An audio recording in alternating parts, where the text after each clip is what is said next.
মনে করে দেখো সেই পুরাবের কথা। তুমি ছিলে শোতাপা ঋষি, সাধনা করেছিলে ভগবানের কাছে, সাধনা করেছিলে যে হে প্রভু, বিষ্ণুর কাছে সাধনা করেছিলেন শোতাপা মুনি যে তোমার মানে যে লক্ষ্মী তাকে আমি আমার ঘরণী অর্থাৎ আমার স্ত্রী রূপে পেতে চাই। ভগবান বলেছিলেন শোতাপা তুমি অন্য কোনো বর চাও, আমাকে লক্ষ্মী ছাড়া করো না। জগতে আরো কত কি আছে, তুমি লক্ষ্মীকে চেও না। না প্রভু, এটাই আমার কামনা, তোমার বামে যে লক্ষ্মী তাকে আমি আমার পত্নী রূপে লাভ করতে চাই। ভগবান বললেন এবার আমি দিতে পারবো না। কঠিন সাধনায় বসলেন মা, এক পায়ে দাঁড়িয়ে শোতাপা সাধনা করেছিলেন। আবার সেই কঠিন সাধনায় ভগবান সন্তুষ্ট হয়ে এসে বললেন শোতাপা তুমি কি তোমার মত বদলেছো? না প্রভু, আমি এটাই চাই, তোমার বামে যে লক্ষ্মী আমি আমার ঘরণী রূপে কাছে পেতে চাই। ভগবান বললেন এবার আমি দিতে পারবো না। শোতাপা বলে উঠলেন তবে এই বর যদি তুমি নাই দেবে তবে তুমি কেমন বাঞ্ছা কল্পতরু, ভক্তের বাঞ্ছা পূর্ণ করতে পারো না, তাহলে বাঞ্ছা কল্পতরু নামটা তুমি মুছে দাও। বেশ, ভক্তের মনোবাঞ্ছা পূর্ণ করাই ভগবানের কাজ। নিজের স্বয়ং লক্ষ্মীকে দিয়ে দান করলেন, বললেন বেশ তোমার মনোবাঞ্ছা পূর্ণ হবে। তখন রাধারানী বলেছিলেন আহা, লক্ষ্মী বলেছিল ওরে শোতাপা জগতে এত কিছু থাকতে তুই যখন আমাকে তোর ঘরের ঘরণী করতে চাস, আমি তোর ঘরেরই ঘরণী হব, কিন্তু তুই হবি নপুংস। তাই আয়ানকে কিন্তু আয়ান কিন্তু রাধারানীকে মাতৃজ্ঞানে ভালোবাসতেন। আজ যখন আয়ান নিজের ভুল বুঝতে পারলেন, সেই আয়ান আজ রাধারানীর চরণ ধরে কাঁদতে শুরু করলেন, ক্ষমা করে দাও। রাধারানী বললেন বেশ, তাহলে এবার আমায় বিদায় দাও। আয়ান বললেন হে রাধে, আমার মনে একটি বাসনা, সেটি হলো মৃত্যুর আগে অন্তিম সময় যেন একবার তোমাদের যুগল দর্শন লাভ করতে পারি। জটিলা কুটিলাও এসে রাধারানীকে বললেন হ্যাঁ রে বউ, এতদিন তোকে ঘরে বেঁধে রেখেছিলাম কেন জানিস? যদি একটি বারের জন্য তোদের যুগল দেখতে পাই। ভাগ্যে তো হলো না, তাই চলে যাবার আগে একটাই বাসনা, মৃত্যুর আগে যেন একবার তোদের যুগল আমরা দর্শন করতে পারি। সবাইকে আশীর্বাদ করে সবার কাছ থেকে বিদায় নিয়ে এবার সখী বেষ্টিত হয়ে রাধারানী চললেন দ্বারকায়। সমস্ত বৃন্দাবনবাসী চলে এলো দ্বারকায়। দ্বারকার চারটে দ্বার, সবাই প্রবেশ করেছে ভিতরে। যেই না সবাই প্রবেশ করেছে দরজা বন্ধ। এদিকে বৃন্দাবনবাসী শেষে প্রবেশ করেছে। বৃন্দাবনবাসী যখন শেষে এলো মা, তখন চারটে দরজাই বন্ধ হয়ে আছে। প্রথম দ্বারে মা যশোমতী, দ্বিতীয় দ্বারে নন্দোপানন্দ, তৃতীয় দ্বারে সখাগণ, আর চতুর্থ দ্বারে রাধারানী অষ্টসখীগণ দাঁড়িয়ে আছে সবাই। রাধারানী সখী বেষ্টিত হয়ে দ্বারে দাঁড়িয়েছে। এই দাঁড়ি দাঁড়ি, দ্বার ছেড়ে দে, ভিতরে যাব। দাঁড়ি বলে উঠলেন এত বড় স্পর্ধা, কোথা থেকে এসেছো? বৃন্দাবন থেকে। আলা ভোলা গোয়ালিনী, এখানে এইভাবে প্রবেশ করা যায় না, যাও যাও যাও, এখান থেকে সরে যাও। শুদ্ধ বসন পরিধান করো, গঙ্গা থেকে স্নান করে এসো, তারপরে ভিতরে যেতে দেব। সখীরা মৃদু হেসে বলে উঠলেন ওরে দাঁড়ি, তুই কি জানিস আমরা কে? বলি শোন, যেতে বলিস গঙ্গা স্নানে, শুনে হাসি পায়। ওরে যার চরণে গঙ্গার উদ্ভব, সে ধরে রাধার পায়। যার চরণে গঙ্গার সৃষ্টি, সে আমাদের রাধারানীর চরণ ধরে কুল পায় না। আর তুই কিনা বলছিস আমাদের গঙ্গা স্নানে যেতে? ছিছি বলতে লজ্জা হয়, ছিছি বলতে লজ্জা হয়, ছিছি বলতে লজ্জা হয়, ছিছি বলতে লজ্জা হয়। ওরে যার চরণে গঙ্গার উদ্ভব, সে ধরে রাধার পায়। যার চরণে গঙ্গার উদ্ভব, সে ধরে রাধার পায়। ছিছি বলতে লজ্জা হয় আমাদের, বলতে লজ্জা হয় আমাদের, বলতে লজ্জা হয়। তার থেকে তুই এক কাজ কর, তুই ভিতরে যা, তোদের রাজাকে গিয়ে বল যে দ্বারে গুরুদেব এসে দাঁড়িয়ে আছে। দ্বারে কিন্তু রাধারানীর দিকে তাকিয়ে মনে মনে ভাবছেন যে আমাদের এত বড় রাজা, তার গুরু কিনা একজন রমণী, মুখের দিকে তাকিয়ে আছে। সখীরা বলছে হা করে দেখছিস কি? যা রাজাকে গিয়ে বল, বলে রাজা তোর রাজা রে রাজগুরু এসেছে তারে বল গাজা তো রাজা রে রাজগুরু এসেছে তারে বল গাজা তো রাজা রে রাজগুরু এসেছে তারে বল গাজা তো রাজা রে রাজগুরু এসেছে তারে পায়ে ধরে নিয়ে যেতে বল ওহে দারি পায়ে ধরে নিয়ে যেতে বল ওহে দারে পায়ে ধরে নিয়ে যেতে বল ওহে দারি পায়ে ধরে নিয়ে যেতে বল ওহে দারে কেমন যোগ্য করে রে কেমন যোগ্য কহরে রে সে কেমন যোগ্য করে রে সে কেমন যোগ্য কহরে রে গুরু বিনে তোদের রাজা কেমন যোগ্য করে রে গুরু দিনে তোদের রাজা কেমন যোগ্য করে রে পায়ে ধরে নিয়ে যেতে বল ওহে দারে যা যা ভিতরে গিয়ে রাজাকে বল গুরু বিনে যোগ্য হয় কখনো যা ডেকে নিয়ে আয় সে যেন গুরুকে বরণ করে পায়ে ধরে নিয়ে যায় দাড়ি দেরি না করে ভিতরে প্রবেশ করলেন রাজার কাছে যাচ্ছেন এদিকে আর এক দ্বারে সখাগণ সবাই মিলে ডাকছে কানাই তুই এত বড় রাজ্যের রাজা ভুলে গেছিস সেই বৃন্দাবনের সেই কালিয়া দমনের কথা কত খেলা খেলেছি তোদের সাথে তোর সাথে সেদিনের কথা ভুলে গেলি কানাই আমাদেরকে তুই কোনো নিমন্ত্রণ পত্র পাঠাসনি কিন্তু জানিস বন্ধু আমরা যে বড় তোকে ভালোবাসি খবর পেয়ে এসেছি কানা একবার দেখা দে তোদের দ্বারে এই যে দাঁড়ি সে যে প্রবেশ করতে দিচ্ছে না কানা একবার একটি বার আমাদের ডাকে সাড়া দে সবাই দ্বারে কাঁদছে মা ব্রজবাসী ব্রজবাসিনী কাঁদছে নন্দ উপানন্দ কাঁদছে আর এদিকে মায়ের কি অবস্থা মা যশোমতী দ্বারে এসে বলছে দাঁড়ি এই দাঁড়ি দ্বারটা ছেড়ে দে না আমি ভেতরে যাই কে তুমি ও বুড়িমা পাগলিনীর বেশে তুমি ভিতরে গিয়ে কি করবে দেখ আমি অনেক দূর থেকে আসছি সেই বৃন্দাবন থেকে দে না আমায় আমাকে একবার ভেতরে যেতে দে কেন কেন শোনো এই অবস্থায় পাগলিনী তো মা আলু থালু সব কেশ বসন অঞ্চল ধুলায় গড়াগড়ি যাচ্ছে মা বলছে জানিস তোদের যে রাজা সে হচ্ছে আমার গোপাল সে কি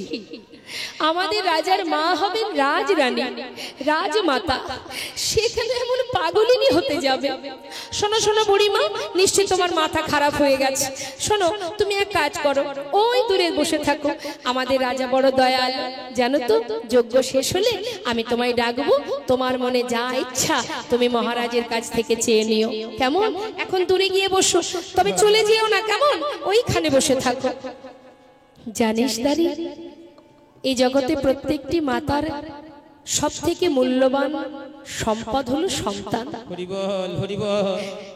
সেই সন্তানে না আমায় ছেড়ে বহুদিন এখানে চলে এসেছে সন্তান হারা আমি বড় আশা করে এসেছি তোর কাছে গোপাল একটিবার গোপালকে একটিবার দেখবার জন্য আমাকে একটিবার যেতে দে দাঁড়ি দাঁড়ি বলছে আহা বারবার কেন এমন করে গোল করছো বলো দেখি বারবার বারণ করছি কেন শুনছো না শোনো ও বুড়িমা দূরে যাও এমন করে বারবার যদি তুমি কথা বলো না আমি কিন্তু দেখতে পাচ্ছ আমার হাতে কি আছে এই চাবুক দিয়ে কিন্তু আমি তোমাকে আঘাত করব মা বলছে দাঁড়ি তুই যদি মারতে চাস মার আমার কোনো দুঃখ নেই জীবনের সবচেয়ে বড় যন্ত্রণা আমি পেয়েছি সন্তান হারা যন্ত্রণা বড় আশা করে এসেছি জানি না আমি আমার গোপালকে দেখতে পাবো কিনা মারতে যদি হয় তুই আমার পিঠে মার আমি ব্রজবাসীর কাছ থেকে একটু ননি মাখন চেয়ে এনেছি গোপালের জন্য আমার বক্ষ মাঝে বড় আশা করে সন্তানের জন্য এই ননি মাখন ক্ষীর আমি বুকে করে এনেছি।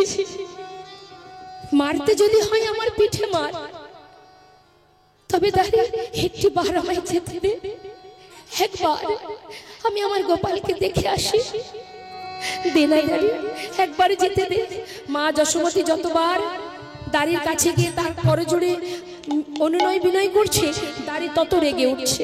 আহা, বারবার নিষেধ করছে, কেন এত জ্বালাতন করছে? শোনো বুড়িমা, এরপর যদি আর একটা কথা বলেছো, দেখতে পাচ্ছ না লেখা আছে প্রবেশ নিষেধ, কেন শুনছো না বলি? শোনো, আর একটা কথা বললেই কিন্তু আমি চাবুক দিয়ে তোমাকে আঘাত করব। মা তো কোনো কথাই শুনছে না। বুক ভরা আশা নিয়ে সন্তানকে দেখবার জন্য ছটফট করছেন মা। ছুটে গিয়ে একবার দাঁড়ির কাছে গিয়ে দাঁড়ির পায়ে ধরছে, আর এদিকে দাঁড়ি সেই চাবুক নিয়ে যেই না মাকে আঘাত করেছে, চাবুক দিয়ে আঘাত করা মাত্রই মা চিৎকার করে গোপালকে ডাকছে, গোপাল রে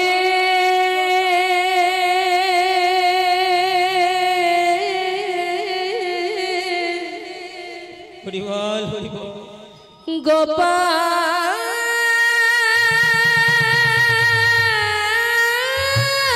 রে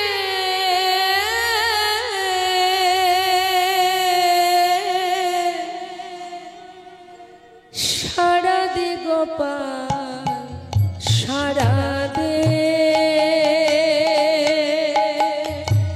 গোপাল রে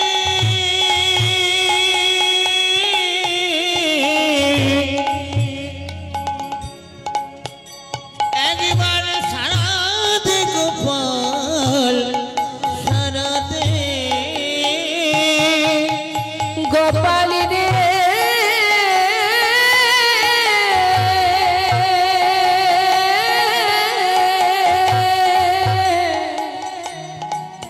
ওরে সারা দে গোপাল সারা দে গোপাল রে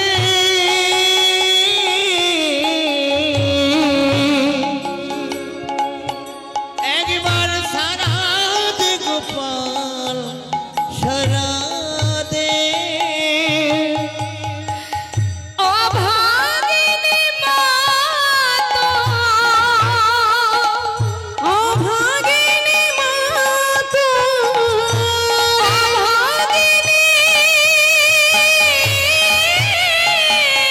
মা তো ফুকারে কাঁদে রে সারা দে গোপাল সারা দে গোপাল রে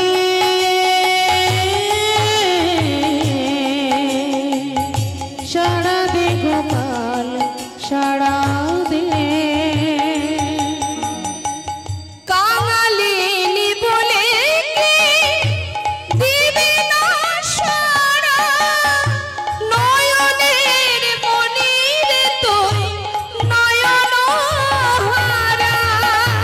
কাঙালিনী বলে কি তুই দিবি না সারা, নয়নের মনি রে তুই নয়ন হারা। ওরে কাঙালিনী বলে কি দিবি না সারা, নয়নের মনির তুই নয়ন হারা। দেখিতে কি পাইব, দেখিতে কি পাইব, দেখিতে কি পাইব, সেই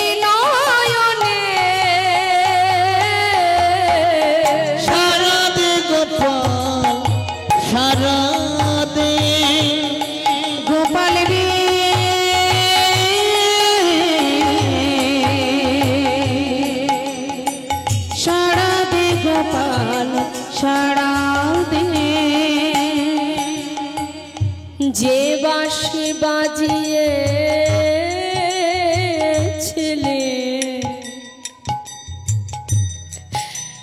ওই বৃন্দাবনে,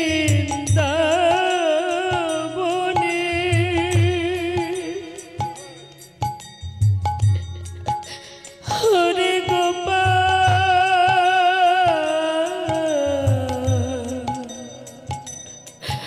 হরে আমার নয়ন মনি,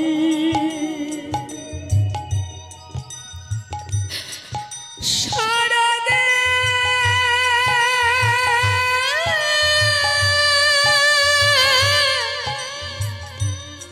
গোপাল রে,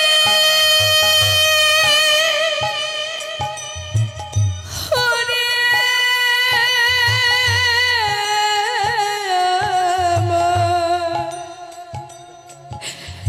হরে আমার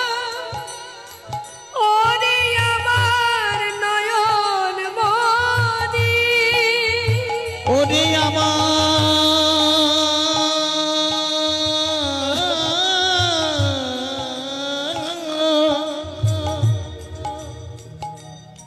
নয়ন মনি,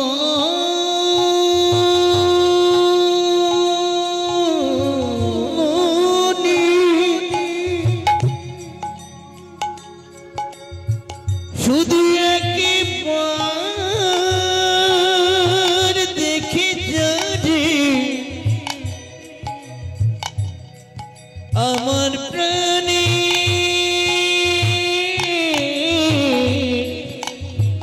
গোপাল গোপাল গোপাল, যে বাঁশি বাজিয়েছিলে ওই বৃন্দাবনে, সে বাঁশি বাজা আবার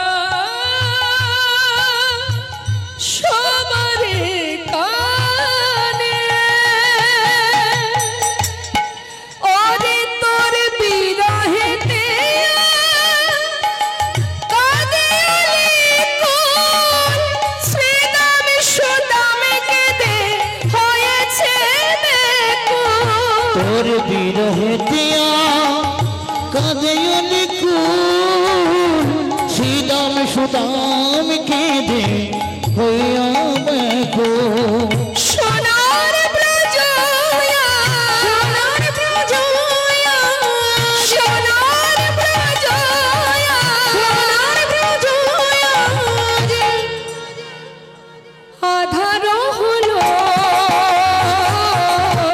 সারা দিন তাই গৌর হরি বল। গোপাল রে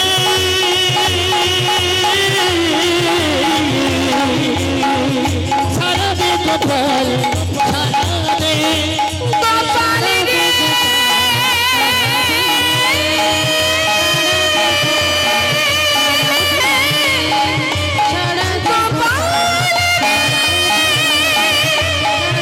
হরে গোপাল,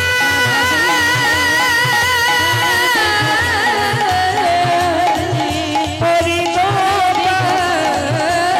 রে, সারা দে গোপাল, সারা দে, সারা দে গোপাল, সারা দে, সারা দে গোপাল,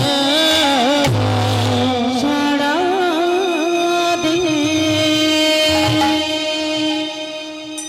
মায়ের অন্তর যখন গোপাল গোপাল বলে চিৎকার করছে, ভগবান যজ্ঞাগারে যজ্ঞ সম্পূর্ণ হবার পর যখন কিনা পূর্ণ আহুতি দে, যখন যজ্ঞাগারে জলের ঝাড়ি হাতে নিয়ে ওই যজ্ঞাগারের চারিপাশে ঘুরছে মা, ঠিক সেই সময় মায়ের ওই ক্রন্দন শুনতে পেলেন গোবিন্দ। শোনা মাত্রই জলের ঝাড়ি হাত থেকে পড়ে গেল। দাদা এবার আমায় বিদায় দাও, দাদা যেতেই হবে, আর আমি এখানে থাকতে পারছি না। কিরে ভাই এমন চঞ্চল হলি কেন? দাদা ছেড়ে দাও আমায়, আমার মা কাঁদছে, দাঁড়িয়ে দাঁড়িয়ে তাকে প্রহার করছে, আমাকে যেতে হবে দাদা। ছুটতে ছুটতে গোবিন্দ আমার চারটে দ্বারেই প্রবেশ করছেন, চারটে রূপ ধারণ করে। তো যাচ্ছে কিভাবে, কোথায় যাচ্ছে? সবার মনোবাঞ্ছা পূর্ণ করতে চার দ্বারে চার রূপ ধারণ করে। মহাজন বললেন, দেখো বাঞ্ছা কল্পতরু ভগবান সকলের বাঞ্ছা পুরাবে বলে, কল্পতরু ভগবান সকলে বাঞ্ছা পুরাবে বলে কল্পতরু ভগবান সকলে সখ্য প্রেমে সখাগণ দেখিতে পাইল, সখ্য প্রেমে সখাগণ দেখিতে পাইল, সখ্য প্রেমে সখাগণ দেখিতে পাইল, সখ্য প্রেমে সখাগণ দেখিতে পাইল। ভাই কানাই বলে কাঁধে তুলে নিল, ভাই কানাই বলে কাঁধে তুলে নিল, ওরা ভাই কানাই বলে কাঁধে তুলে নিল, ভাই কানাই বলে কাঁধে তুলে নিল, ভাই কানাই বলে কাঁধে তুলে নিল। কল্পতরু ভগবান সকলে বাঞ্ছা পুরাবে বলে, বাঞ্ছা কল্পতরু ভগবান সকলে সকলে নন্দ উপানন্দ দেখে দ্বারে দাঁড়ায়, নন্দ উপানন্দ দেখে দুয়ারে দাঁড়ায়, নন্দ উপানন্দ দেখে দ্বারে দাঁড়ায়, নন্দ উপানন্দ দেখে দুয়ারে দাঁড়ায়। প্রাণ গোবিন্দ আসে দুটি বাধা মাথায় লয়ে, হরি বল হরি বল। ওরা প্রাথমিক আছে দুটি বাধা মাথা হয়ে, গোবিন্দ আসে দুটি বাধা বাঞ্ছা কল্পতরু ভগবান সকলে বাঞ্ছা পুরাবে বলে কল্পতরু ভগবান সকলে সকলে। এবার যাচ্ছে কোথায়? মা যশোমতীর কাছে।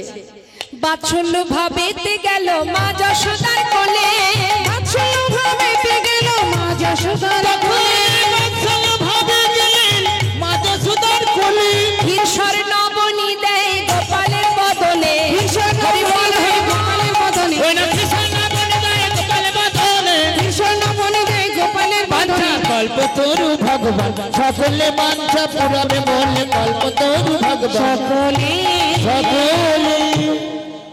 যেই না কাঙালিনী মা ঘর কোলের মধ্যে গোপালকে ননি দিচ্ছেন, সমস্ত দ্বারকাবাসী দেখে অবাক। এ আবার কেমন মা?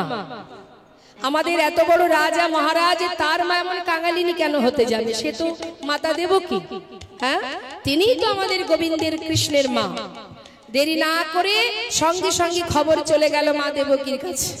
মা দেবকী খবর পেয়ে ছুটতে ছুটতে এসে উপস্থিত। মা যশোমতীর কোলে তার কৃষ্ণ দেখা মাত্র হাত ধরে টানতে শুরু করলেন, আমার কৃষ্ণ। যতবার হাত ধরে টানছে মা যশোমতী বলছে, না না, ও আমার গোপাল। একজন বলছে আমার কৃষ্ণ আমার সন্তান, আর একজন বলছে আমার গোপাল ও আমার সন্তান। দুইজনে যখন টানাটানি করছে, দ্বারকাবাসী চিন্তা করছে কিছু তো একটা ব্যাপার আছে, তাহলে পরীক্ষা দেয়া হোক প্রকৃত মাকে। আমরাও জানতে চাই গোপালের প্রকৃত মা, কৃষ্ণের প্রকৃত মাকে। তাহলে কি পরীক্ষা? আমরা শতবস্ত্র পর পর টানাবো।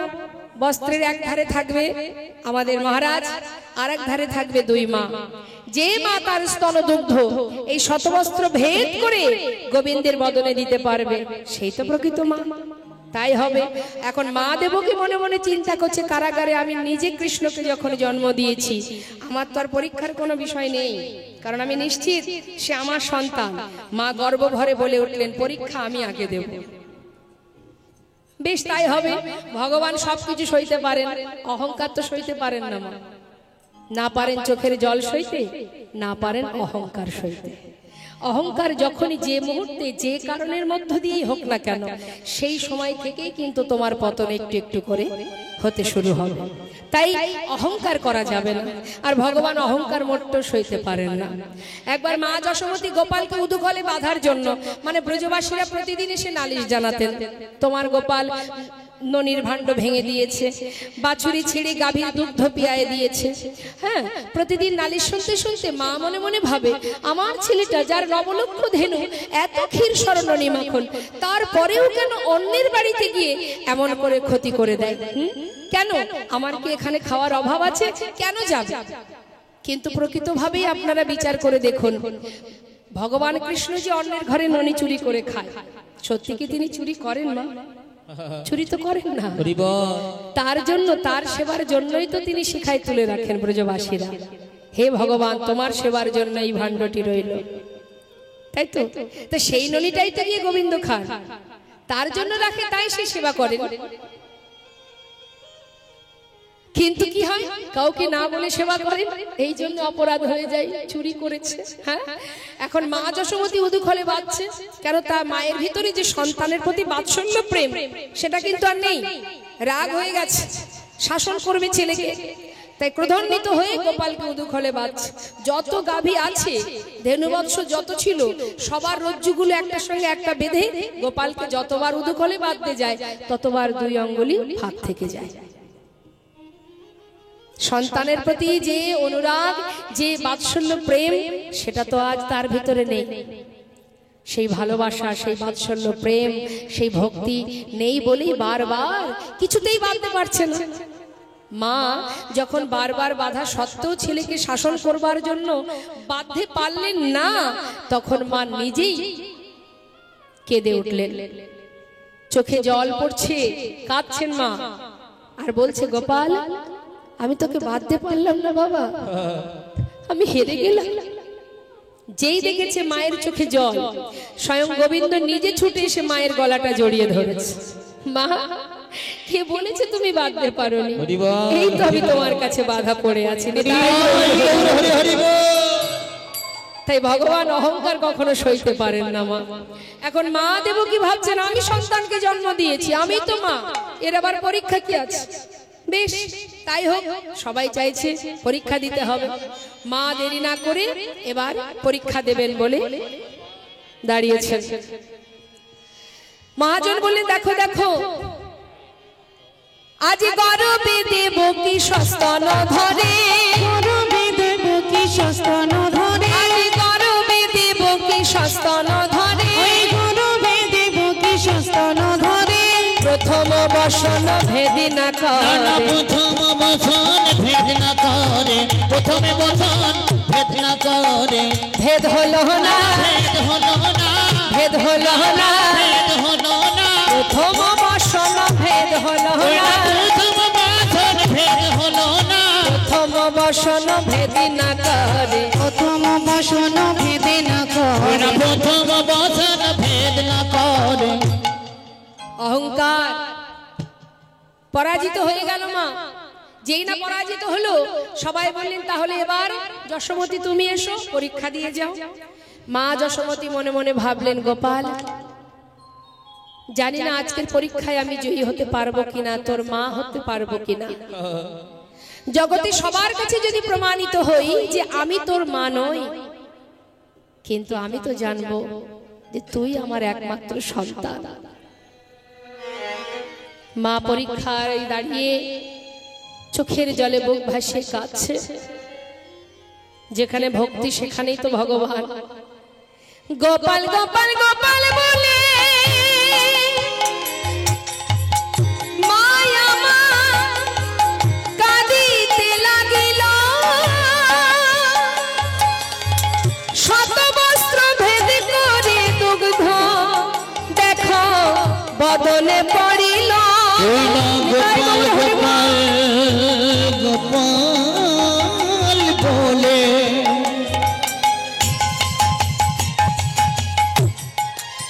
মায়া আমার কাঁদিতে লাগিল, ওই না শতবস্ত্র ভেদ করে বদনে পড়িল।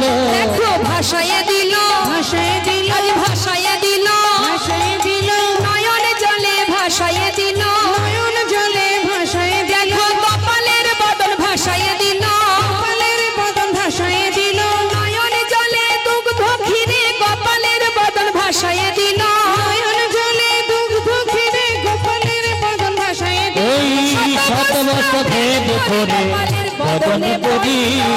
শত বস্ত্র ভেদ করে দুগ্ধ বদনে পড়িল। তাহলে প্রমাণিত হলো কি মা জন্ম দিলেন যিনি তিনি মা নন, মা হলেন কে? মা যশোমতী। এবার মা দেবকে প্রশ্ন করছেন কৃষ্ণের কাছে যে আমি কেন আমার স্তন দুগ্ধ তোর বদলে দিতে পারলাম না, কেন বাবা? ভগবান বলে উঠলেন, একবার চিন্তা করে দেখো মা পুরবের কথা। ভেবে দেখো সেই ত্রেতা যুগের কথা। তোমার আদেশ অনুযায়ী আমার পিতার কথা মতো আমি 14 বৎসরের জন্য বনবাসে গিয়েছিলাম। কিন্তু মাগো, তুমি ছিলে কইকেয়ী। মাগো, যখন আমি ঘর থেকে যাত্রা করি, আমার মা কৌশল্যা এক বাটি দুগ্ধ এনেছিলেন আমাকে দেবার জন্য।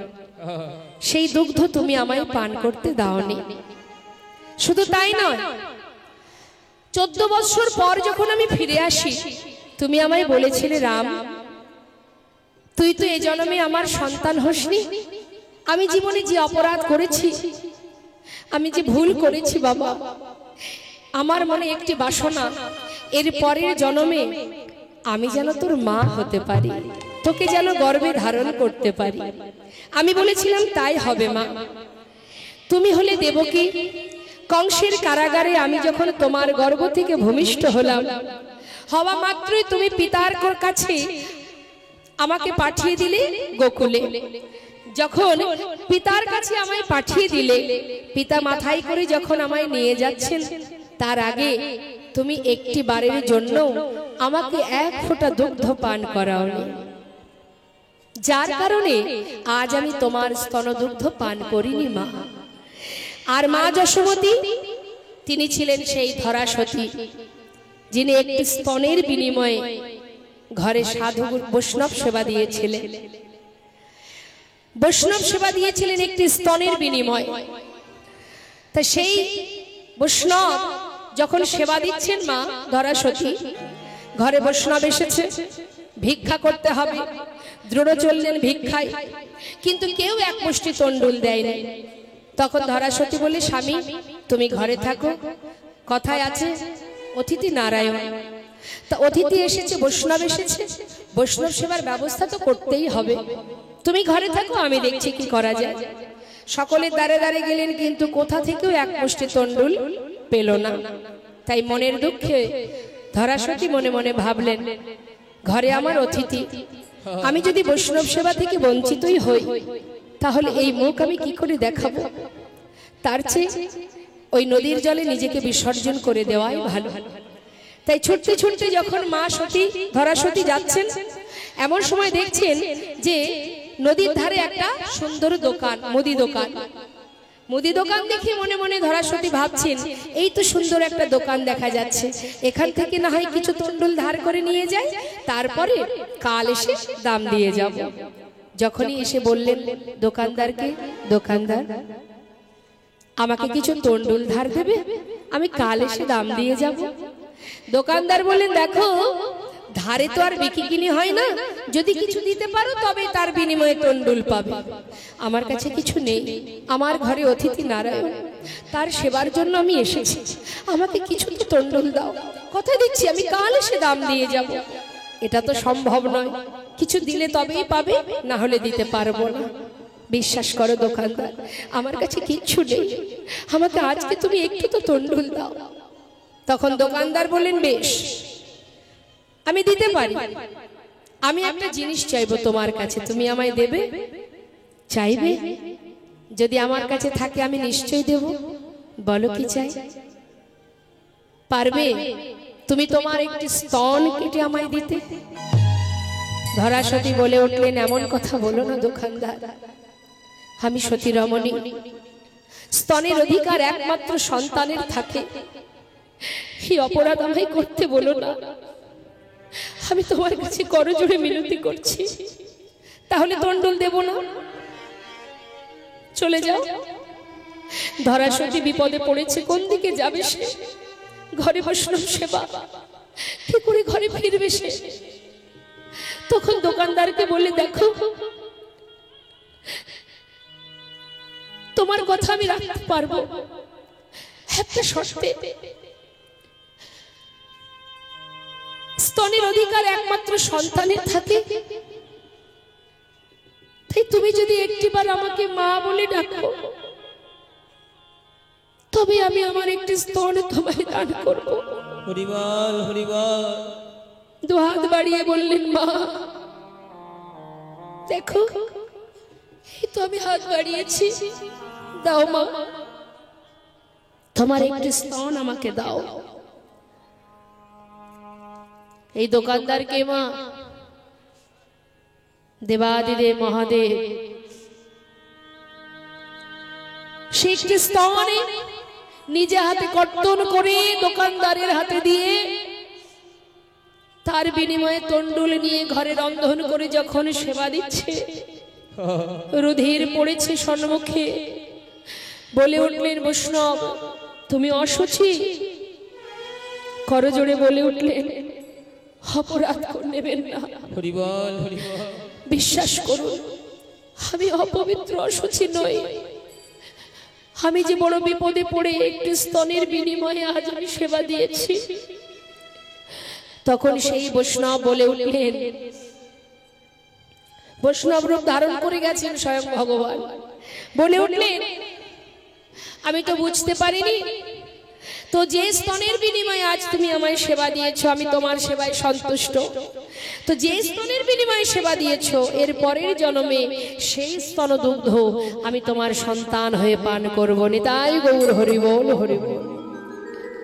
তাই সেই ধরা সতেই কিন্তু মা যশোমতী, সেই জন্যই তো মায়ের স্তন দুগ্ধ পান করলাম। এদিকে প্রমাণিত হলো মা যশোমতী মা। আর এক ধারে দাঁড়িয়ে আছেন আমার রাধারানী। তারা কি দেখছে?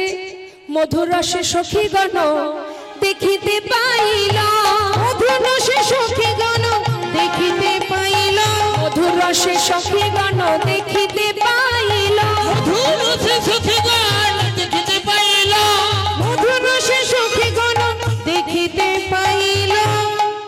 শ্রীমতী রাধারানী দেখছেন কি গোবিন্দ আসছে, পরনে কি আছে? রাজবেশ।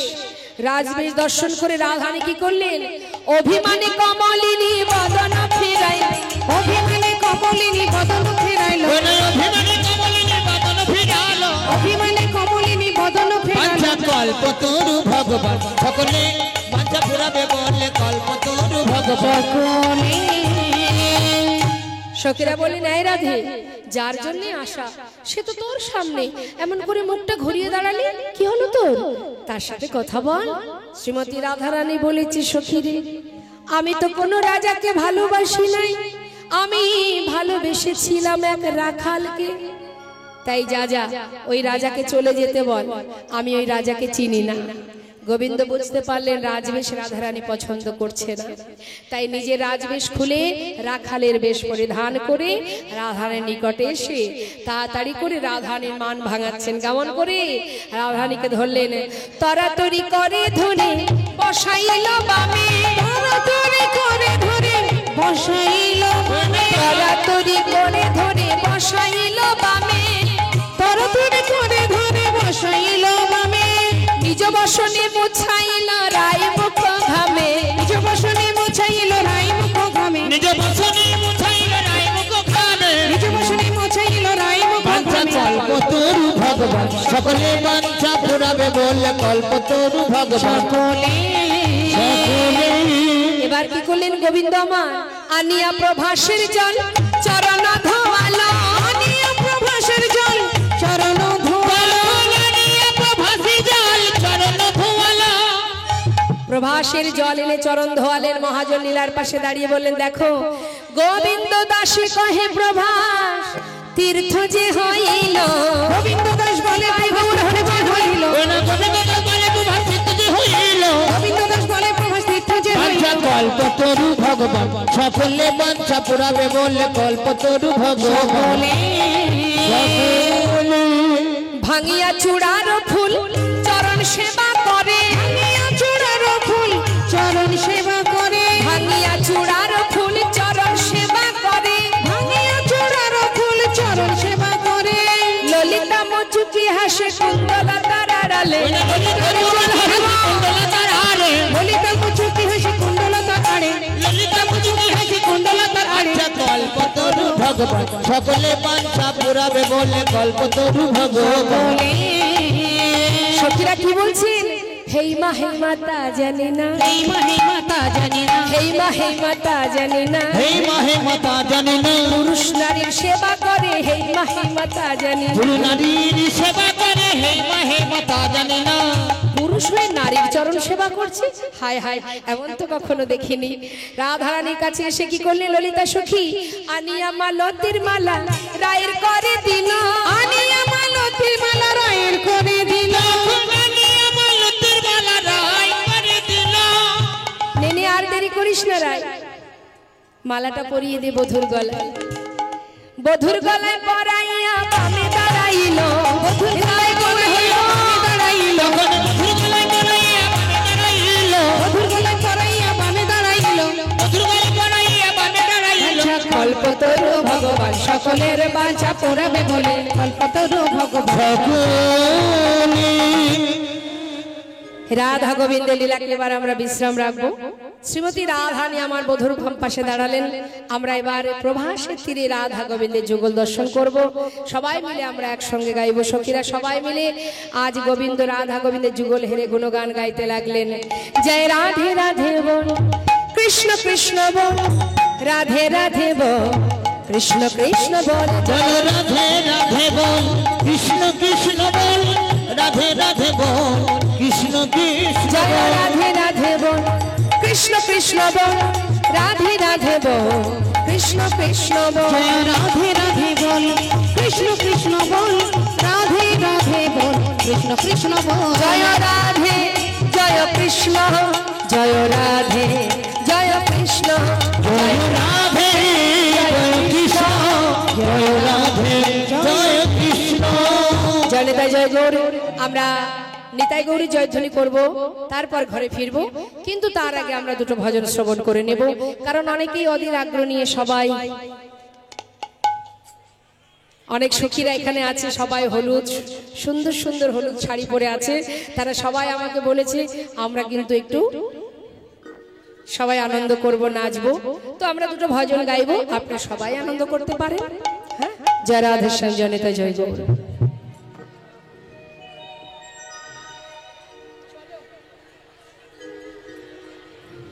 চলো চলো চলে যা, কোথায়?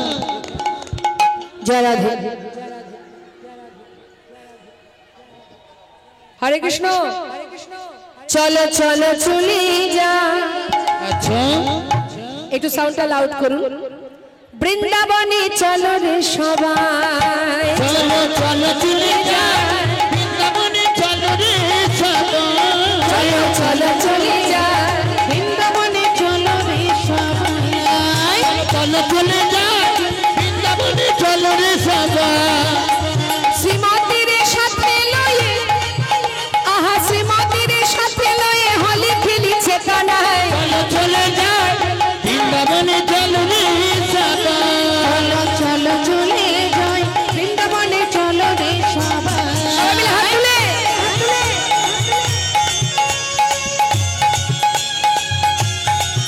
রাধে।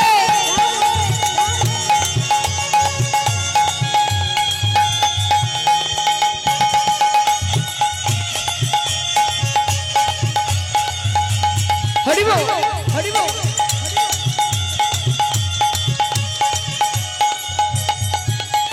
বসন্তের লাগে পরশ গিরিধারীর মনে,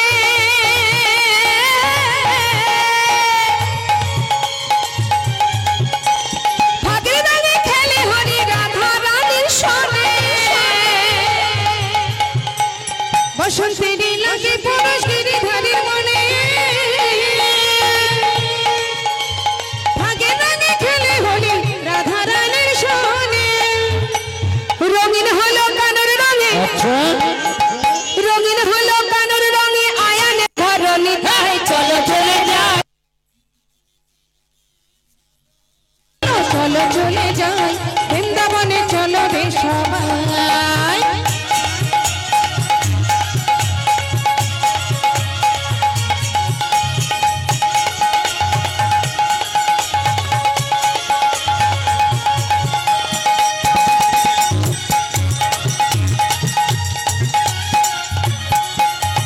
কেমন খেলা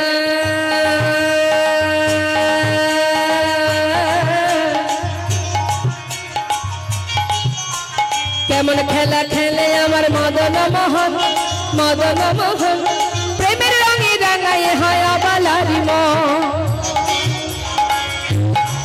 খেলো কেমন খেলা